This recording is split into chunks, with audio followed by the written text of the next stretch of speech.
नमस्कार साथियों। तो आज है 23 मई 2025। बाजार आज वैसे ठीक ठाक था। ऑब्वियसली आज खराब तो नहीं था, बट बहुत बढ़िया भी हम इस मार्केट को कह नहीं सकते, बिकॉज आज basically mid cap, small cap, micro cap या पीएसयूज में कोई बहुत बड़ा गेनिंग या बहुत बड़ा कोई रिकवरी देखने को नहीं मिला। नॉर्मली फ्लैट क्लोजिंग दिया। बट जो आज मूवमेंट हुआ है वो आया है मेनली जो टॉप लाइन इंडेक्सेस है, जैसे कि आपकी बैंक निफ्टी हो गया, जैसे कि आपकी आईटी इंडेक्स हो गया, जैसे कि आपकी एफएमसीजी सेक्टर हो गया, वहां से आया। और जिसके चलते आज निफ्टी क्लोजिंग दिया 24,853 पॉइंट पे, लगभग 0.99% गेनिंग के साथ। तो दोस्तों बात करेंगे इस वीडियो में शेयर मार्केट से रिलेटेड बहुत सारे इंपॉर्टेंट लेटेस्ट अपडेट शेयर करूंगा आपके साथ। उसके साथ साथ ग्लोबल मार्केट का हालचाल, एफएसडीएस का डेटा, बट मार्केट एनालिसिस वाला पार्ट इस वीडियो में कवर नहीं करेंगे, बिकॉज कल परसों सैटरडे संडे 2 दिन कंप्लीटली बाजार क्लोज रहेगा। तो मार्केट एनालिसिस वाला पार्ट फिर से हम कवर करेंगे सोमवार, फिर से जब बाजार ओपन होगा उसके ठीक पहले रविवार रात की 10:30 की वीडियो में। ठीक है। सो दोस्तों प्लीज वीडियो को बिना स्किप के पूरा अंत तक जरूर देखना। तो आइए सबसे पहले चेकआउट करते हैं आज हमारे एनालिस्ट ने क्या कहा, नेक्स्ट वीक किस तरफ जा सकता है मार्केट।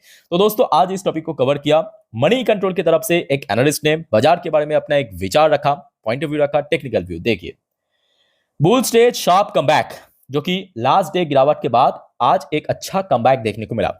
निफ्टी में टारगेट 25,116, इफ 24,850 होल्ड। तो इनके हिसाब से अगर आज जहां पे अंत में क्लोजिंग दिया निफ्टी 50 24,850, नेक्स्ट वीक में अगर इस लेवल को होल्ड कर गया तो ऊपर की तरफ टारगेट होगा 25,116 पॉइंट। अब याद कीजिए इस हफ्तों की सोमवार इंटरडे हाई कहां पे टच किया, 25,116 पॉइंट पे। तो जिस वजह से इसको टारगेट बता दिया। ठीक है। इसके अलावा एक नियर टर्म बेसिस पे रेजिस्टेंस एंड सपोर्ट भी मेंशन किया, ऊपर की तरफ 25,000 और नीचे की तरफ सपोर्ट मेंशन किया 24,500 को, जहां पे लास्ट डे हमने देखा मतलब बृहस्पतिवार सपोर्ट मिला था। फिलहाल दोस्तों इस टॉपिक को तो हम अच्छे से कवर करेंगे रविवार रात की 10:30 के वीडियो में। बट अभी के लिए आप लोगों के लिए बहुत सारे important economical data, report, latest update है जो कि आपके साथ मैं शेयर करूंगा स्टेप बाय स्टेप करके, बस पेशेंसली देखते जाइए। देखिए, आज भारत की एक बहुत इंपॉर्टेंट इकोनॉमिकल डेटा विदेशी मुद्रा भंडार यानी फॉरेक्स रिजर्व की डेटा आउट हुआ। और इस बार भारत की फॉरेक्स रिजर्व में दोस्तों लगभग $5 बिलियन के आसपास, $4.88 बिलियन ड्रॉप हुआ। और टोटल आज भारत के पास जो टोटल फॉरेक्स रिजर्व है $685.73 बिलियन के आसपास। तो बैक टू बैक लास्ट कुछ हफ्तों में गेनिंग के बाद इस हफ्तों कहीं ना कहीं थोड़ा सा ड्रॉप हमें देखने को मिला। नेक्स्ट देखिए, ग्लोबल मार्केट फिर से एक और बार टैरिफ के ऊपर गर्म हो चुका है। दोस्तों मैं आपको थोड़ा सा स्टोरी माफिक समझाने की कोशिश करता हूं, थोड़ा सा पेशेंसली सुनना और समझने की कोशिश करना, क्योंकि अगर आप स्टोरी माफिक नहीं समझेंगे ना आप एकदम पजल्ड हो जाएंगे कि क्या चल रहा है। दोस्तों आपको याद होगा इस हफ्तों की एकदम शुरू शुरू में सोम मंगलवार पे जब डोनाल्ड ट्रंप मिडिल ईस्ट के सफर में आए थे, तब हमने देखा वहां पे बहुत सारे बड़े बड़े व्यापारी दुनिया भर की, इवन भारत से मुकेश अंबानी जी भी वहां पे पहुंचे थे। डोनाल्ड ट्रंप के साथ एक फोटो भी काफी वायरल हो रहा था। तब हमने देखा था डोनाल्ड ट्रंप ने एक्चुअली एप्पल की सीईओ टिम कुक को सजेशन दिया था। उस टाइम पे ऑर्डर नहीं दिया था, उस टाइम पे सजेशन दिया था कि भाई साहब आप देखिए, जो भी आपके आईफोन मैन्युफैक्चर करना यूएस के लिए वो आप यूएस में ही कीजिए, बाकी इंडिया में या दूसरे देश में करने की जरूरत नहीं। तब सजेशन दिया था। अब देखिए, हर एक व्यापारी ना सिर्फ और सिर्फ अपने इंटरेस्ट या प्रॉफिट को ही समझते हैं, चाहे कोई भी देश की हो। ठीक है। व्यापारी मतलब बिजनेसमैन मतलब सिर्फ अपने प्रॉफिट को ही जानते हैं। तो बीच बीच में ये भी खबर आ रहा था कि नहीं, एप्पल ऐसा नहीं करेंगे। एप्पल अपना जितने भी मैन्युफैक्चर है ज्यादातर अभी इंडिया में ही करना चाहते हैं। जैसे कि देखिए, ये आज सुबह की न्यूज है, पहले आप देख लीजिए। ये न्यूज है आज सुबह की। ये देखिए 11:34 आपको दिख रहा है ना, क्योंकि ये टाइम इंपॉर्टेंट है, ये टाइम नोट कीजिए। 11:34 आज सुबह की 11:30 की अपडेट है। क्या कहा, Wall Street bulls make a big prediction on Apple making iPhone in India. Apple में manufacture 60 to 65% iPhone in India. तो ये एक सुबह से सोर्स की तरफ से अपडेट आ रहा था कि एप्पल ने ये डिसाइड किया अंदर ही अंदर कि भारत में लगभग 60 से 65% जो आईफोन है मैन्युफैक्चर करेंगे। चलो ठीक है, हम लोग तो बहुत खुश, बहुत बढ़िया। उसके बाद डोनाल्ड ट्रंप ने क्या किया, अपने सोशल मीडिया के थ्रू सीधा सीधा इस बार ऑर्डर दिया। इस बार कोई सजेशन नहीं दिया, सजेशन तो पहले दिया था, इस बार सीधा सीधा ऑर्डर दिया।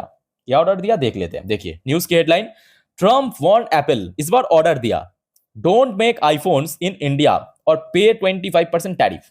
या आप बोल सकते हो डायरेक्टली थ्रेट भी किया। ठीक है। तो देखिए एक्चुअली उनको ये जो यहाँ पे स्टेटमेंट आया है सोशल मीडिया के थ्रू, ये देखिए ये देखिए, I have long ago informed, I have long ago informed Tim Cook, Tim Cook कौन है, एप्पल की CEO, that I expect their iPhone that will be sold in United States of America will be manufactured and built in United States। तो इनका कहना यह है कि हम, मतलब मैं टिम कुक को बहुत पहले ही कह दिया था कि जो भी सारे आईफोन यूएस में बेचना है उसको आप यूएस में ही मैन्युफैक्चर करें, नॉट इंडिया। प्रॉपरली इन्होंने इंडिया का नाम मेंशन भी किया क्योंकि इंडिया में इसको मैन्युफैक्चर करने का बात चल रहा था, है ना। नॉट इंडिया और एनी प्लेस एल्स, मतलब बीच में यह भी चल रहा था कि अगर इंडिया से हट गया फिर से चाइना ही जाएगा या इंडोनेशिया जाएगा या और कहीं पे जाएगा, तो इन्होंने वो भी मेंशन कर दिया कि इंडिया पे भी नहीं, दुनिया के कहीं पे भी नहीं। Said the US president in a post on truth social. अच्छा, ट्रूथ क्या है? ट्रूथ बेसिकली डोनाल्ड ट्रंप की एक कंपनी है, जैसे कि आपकी एक्स हो गया ट्विटर, ठीक वैसे ट्रूथ भी एक सोशल मीडिया है, ठीक है, यह आप जान लीजिए। तो उसके थ्रू डोनाल्ड ट्रंप ने कहा कि अगर ऐसा नहीं किया तो सीधा सीधा आपको 25% टैरिफ देना पड़ेगा। अब देखिए, डोनाल्ड ट्रंप के लिए बाहर की देश की कंपनी तो कंपनी है ही नहीं, खुद की देश की कंपनी। एप्पल कहाँ की कंपनी है? अमेरिका की कंपनी है, तो उसका भी कोई वैल्यू नहीं है। अब उसका परिणाम कैसे देखने को मिला, पहले देखिए उसका परिणाम दोस्तों। आज जब सुबह सुबह यूएस में एप्पल की शेयर ओपन हुआ इतना नीचे, ऑलमोस्ट 3% नीचे, अभी भी आप देख सकते हो थोड़ा सा रिकवर किया, थोड़ा सा, बहुत ही माइनर, बट स्टिल 2.67% नीचे ही चल रहा है। अब देखिए यहाँ पे, देखिए मेरा जो ओपिनियन है ना, एप्पल ऐसा कतई नहीं करेगा। एप्पल को अच्छे से मालूम है, टिम कुक को बहुत अच्छे से मालूम है कि मैं अगर इंडिया में मैन्युफैक्चर करके यूएस में सेल भी करूँ ना, अगर मुझे 25% टैरिफ देना भी है यूएस गवर्नमेंट को, तो भी एप्पल का ही फायदा रहेगा। ऐसा मैं क्यों कह रहा हूं, बिकॉज अगर कोई आईफोन, मेरे बात को ध्यान से समझने की कोशिश करना, अगर आईफोन भारत में मैन्युफैक्चर हो, उसका प्राइस कितना हो रहा है हमारे इंडिया की करेंसी में? लगभग 1.5 लाख के आसपास पड़ रहा है ना, कम ज्यादा हो सकता है बट 1.5 लाख सॉरी 1.5 लाख के आसपास पड़ सकता है। वही अगर यूएस में मैन्युफैक्चर करके उसको सेल किया गया ना, उसका प्राइस लगभग 3 से 4 लाख हो जाएगा। बिकॉज देखिए यहाँ पे बहुत सारे इश्यूज है। भारत में एक तो सस्ते लेबर आपको मिलता है, यहाँ पे जो लेबरिंग कॉस्ट बहुत सस्ता होता है। यूएस में लगभग आपको 10 गुना ज्यादा पे करना पड़ेगा लेबर को। याद रखना, भारत में जितना पे करता है ना हमारे जो इंजीनियर्स को, 10 गुना ज्यादा यूएस में पे करना पड़ेगा। ट्रांजेक्शन जो यहाँ पे जो चार्ज है वो भी बहुत ज्यादा है, वहां पे रॉ मटेरियल प्राइस भी बहुत ज्यादा है। तो एक देश के अंदर, भारत में इतना सब कुछ आपको सस्ते में मिल रहा है, तो एप्पल क्यों नहीं करेगा? सिंपल बात है, ठीक है। सो यहाँ पे अगर एप्पल भारत में मैन्युफैक्चर करती, अगर 25% टैरिफ भी देना पड़ा, मेरे हिसाब से वो भी बेटर है ना। अब देखना ही होगा कि एप्पल की मैनेजमेंट क्या डिसाइड करे। खैर, ये तो देखिए आज दोपहर में चल रहा था, ठीक है। अब उसके बाद टैरिफ के ऊपर एक और अपडेट है, एक और अपडेट। अब ये तो तोड़फोड़ अपडेट है। अभी तक तो बात हो रहा था कंपनी के ऊपर, एप्पल कंपनी के ऊपर, अभी बात हो रहा है यूरोपियन यूनियन के ऊपर। सीधा सीधा Donald Trump recommend 50% tariff on European union from 1 जून। भाई साहब तैयार हो जाइए। यूरोपियन यूनियन जो कि समझता था भाई यूएस, तो यूएस हम सब सेम एलआई की है, अब डोनाल्ड ट्रंप ने सीधा सीधा वही सोशल मीडिया में आके कह दिया कि नहीं नहीं नहीं, ऐसी बात नहीं है, 50% टैरिफ तो आपको भी देना पड़ेगा। आप चाहे मित्र हो चाहे आप शत्रु हो, डज नॉट मैटर। ये देखिए फ्राइडे, ये आज शाम की अपडेट है, ये देखिए 5:30 की अपडेट है। US president Donald Trump on Friday said that he is recommending a straight, properly mention, a straight 50% tariff on the European Union, citing that it has been difficult to deal with। अब देखिए Donald Trump ने इसके पीछे एक बहुत बड़ा ठोस, मैं कहूंगा, वजह कहा कि क्यों 50% की टैरिफ यूरोपियन यूनियन। देखिए यूरोपियन यूनियन बेसिकली जो यूरोप की कॉन्टिनेंट है, वहां पे जितने भी देश है उनको मिला के, ठीक है, लगभग। तो डोनाल्ड ट्रंप का कहना यह है कि दैट द ऑर्गेनाइजेशन, कौन सा? ईयू, यूरोपियन यूनियन, ठीक है, was form to take advantage of the US on trade. US से एडवांटेज लेने के लिए वो बनाया गया है, ठीक है, but had powerful trade barriers, और खुद के लिए बहुत ज्यादा पावरफुल बैरियर्स बना के रखा है यूरोपियन यूनियन ने। वैट टैक्स हो गया, ये देखिए बहुत सारे एग्जांपल भी दिया। वैट टैक्स हो गया जो कि यूरोपियन यूनियन के देश लेते हैं, कॉर्पोरेट पेनल्टीज हो गया, नॉन मॉनिटरी ट्रेड बैरियर्स हो गया, एमंग अदर रेस्ट्रिक्शन। तो जिस वजह से यूरोपियन यूनियन के ऊपर 50% टैक्स थोप दिया। तो दोस्तों इसके ऊपर आपका क्या ओपिनियन है, मतलब अभी जो इंसिडेंट मैं आपको दिखाया, आपके साथ शेयर किया, इसके ऊपर आपका क्या ओपिनियन है, ऑनेस्ट ओपिनियन प्लीज कमेंट करके शेयर कीजिए। हर एक व्यूअर्स को मैं रिकमेंड करूंगा। देखिए मेरा जो ओपिनियन है ना, मेरे हिसाब से डोनाल्ड ट्रम्प शायद एक न्यूटन अंकल की एक जो फॉर्मूला है, याद होगा आपको, एक्शन और रिएक्शन के ऊपर, कि हर एक क्रिया की समानो विपरीत प्रतिक्रिया होते हैं। अब देखिए वो चीज़ ना इकोनॉमी में भी फुल एप्लीकेबल होता है। जब डोनाल्ड ट्रम्प एक्शन लेगा उसका रिएक्शन भी तो आएगा।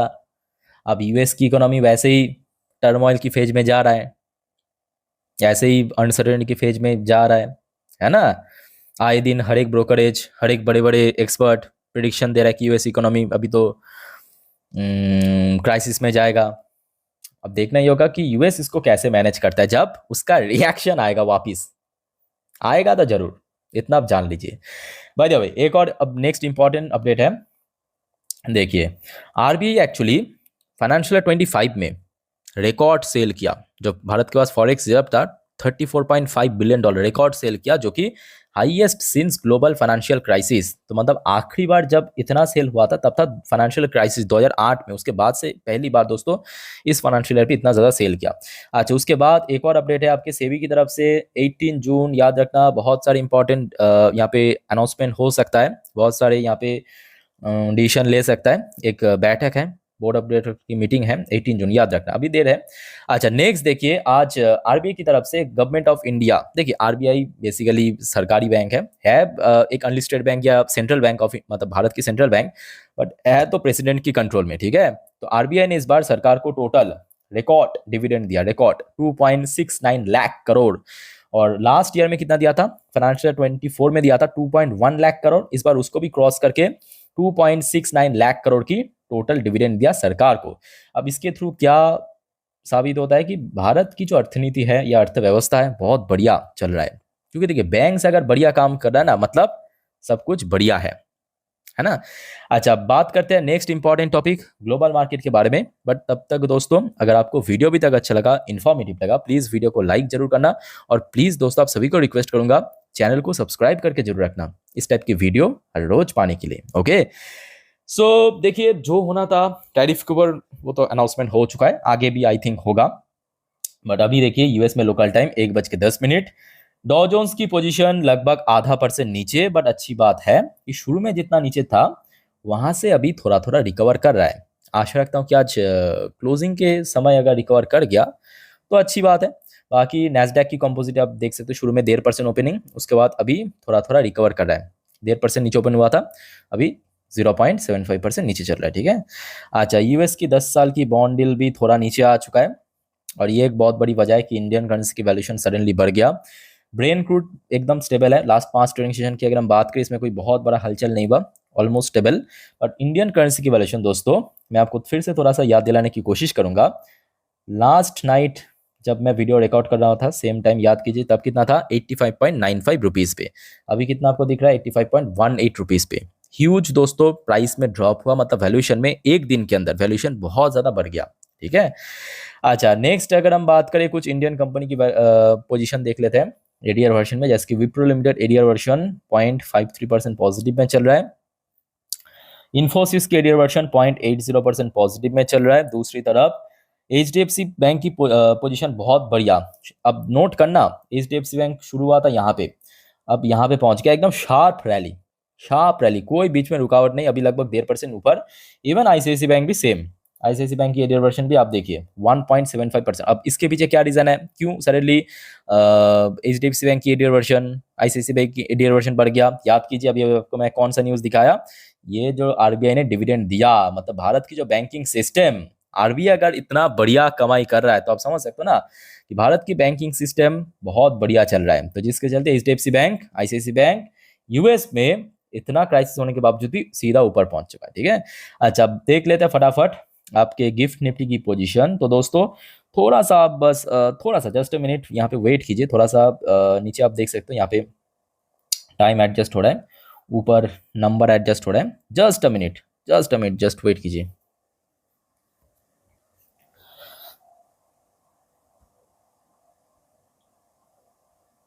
चलो यहाँ पे एडजस्ट हो रहा है ऑलमोस्ट।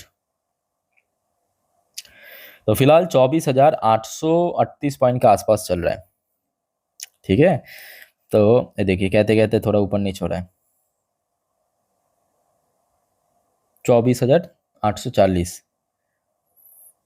24,840, तो मतलब आज जहाँ पे निफ्टी क्लोजिंग दिया वहाँ से अभी भी नीचे है, अभी भी नीचे है। थोड़ा सा नीचे क्यों है? बिकॉज यूएस मार्केट की वजह से। ठीक है, सो अभी भी थोड़ा सा नीचे है। तो पोजिशनल वाइज बात करें, अभी गिफ्ट निफ्टी की पोजिशन थोड़ा सा वीक है।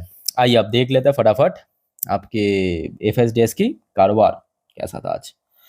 देखिए मैं आपको एक बार स्क्रीन के ऊपर लिख के देता हूँ। ठीक है, तो लास्ट डे तो हमने देखा था एफएस ने लगभग कितना 5,000 करोड़ के ऊपर आई थिंक की सेल किया था ना।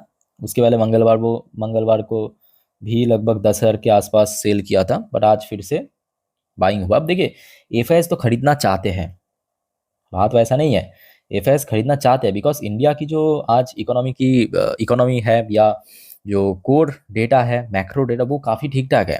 बट कभी कभी बहुत सारे इश्यूज आ जाता है एक्सटर्नली, जिस वजह से कभी कभी सेल करके निकल जाता है। आज देखिए एफएस ने बाई किया 1,794 करोड़ की शेयर, डीएस ने भी बाई किया 299 करोड़ की शेयर, 299 करोड़ की शेयर। ठीक है, तो ओवरऑल बात करें आज कहने के एफएस डीएस की जो बाइंग काफ़ी अच्छा था। ठीक है, बाकी मिडिल ईस्ट की तरफ से ऐसा कोई न्यू अपडेट नहीं है। और TA35 यानी Israeli top index last day closing दिया 1.25% नीचे आके। ठीक है, सो दोस्तों ये कुछ इंपॉर्टेंट अपडेट्स था मार्केट्स के बारे में जो कि आपके साथ मैं शेयर किया। बाकी और भी बहुत सारी इंपॉर्टेंट वीडियो और भी बहुत सारे important topic time to time मैं आपको अपडेट देता रहूंगा। सो दोस्तों चैनल को सब्सक्राइब करके जरूर रखिए। वीडियो अच्छे लगे तो प्लीज वीडियो को लाइक करना, मिस मत करना एक भी वीडियो। फिलहाल इस वीडियो को वाइंड अप करता हूँ, मिलते हैं नेक्स्ट वीडियो में, तब तक के लिए टेक केयर, बाय बाय, जय हिंद।